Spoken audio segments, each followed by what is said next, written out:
नमस्कार. काव्ययोग काव्य संस्था पुणे आयोजित महाराष्ट्राचा लाडका कवी व्हिडिओ काव्य वाचन स्पर्धा 2026 पर्व दुसरे यासाठी मी डॉक्टर सौ शर्मिष्ठा जयवंत निमसे, मुक्काम पोस्ट टाकळी डोकेश्वर, तालुका पारनेर, जिल्हा अहिल्यानगर येथून माझी स्वरचित कविता सादर करत आहे. या कवितेमध्ये प्रेम, विश्वास आणि निसर्गाच्या विविध प्रतिमांमधून आपल्या प्रिय व्यक्तीच्या सहवासाची ओढ आणि मनातील अबोल भावना अत्यंत हळुवारपणे व्यक्त केल्या आहेत. माझ्या कवितेचे शीर्षक आहे अनुरागाचा बहर. डोळ्यात माझ्या तुझीच वाट दिसते, डोळ्यात माझ्या तुझीच वाट दिसते, ओढ तुझ्या भेटीची अंतरी दाटते, चांदण्यांची बरसात होऊन तू सजशील का?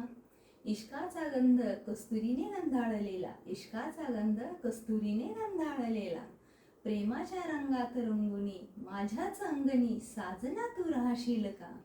नको रुसावा नको जीव घेना बोला, नको रुसावा नको जीव घेना बोला, मांडू नकोस सारी पाठ भावनांचा, तुझ्या मिठीत मला तू जपशील का? मावळतीच्या किनाऱ्यावर उजळू दे तुझ्या प्रेमाचा साज, मावळतीच्या किनाऱ्यावर उजळू दे तुझ्या प्रेमाचा साज, पुन्हा नवा डाव रचुनी सांज वेळी पापण्यांच्या पल्याड तू दिसशील का? हातात हात घेऊन प्रेमाच्या धुंदीत, हातात हात घेऊन प्रेमाच्या धुंदीत, प्रीतीच्या झुल्यावर बसुनी माझ्या सोबतीने उंच भरारी तू घेशील का?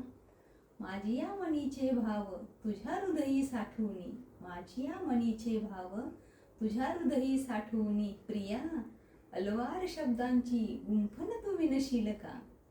चिंब पावसाच्या रेशमी मोत्यांच्या सरीत, चिंब पावसाच्या रेशमी मोत्यांच्या सरीत, अंगांग शहारून अनुरागाचा बहर घेऊन तू भिजशील का? अलगद झुलणारी बट गाली रेंगाळते, अलगद झुलणारी बट गाली रेंगाळते, अवखळ हासू ओठी फुलते, माझ्या केसात गजरा तू माळशील का? श्वासाच्या प्रत्येक लहरीवर, श्वासाच्या प्रत्येक लहरीवर हृदयाच्या स्पंदनात सामावून माझ्या स्वप्नी फक्त तू येशील का? मनाचे मनाशी नाते जपून, मनाचे मनाशी नाते जपून, सुख दुःखाचे क्षण वेचून माझ्या सवे प्रियतमा तू चालशील का? तू चालशील का? मनपूर्वक धन्यवाद. माझी कविता आवडल्यास लाईक, कमेंट आणि शेअर करून प्रतिसाद जरूर द्या. पुन्हा एकदा मनपूर्वक आभार.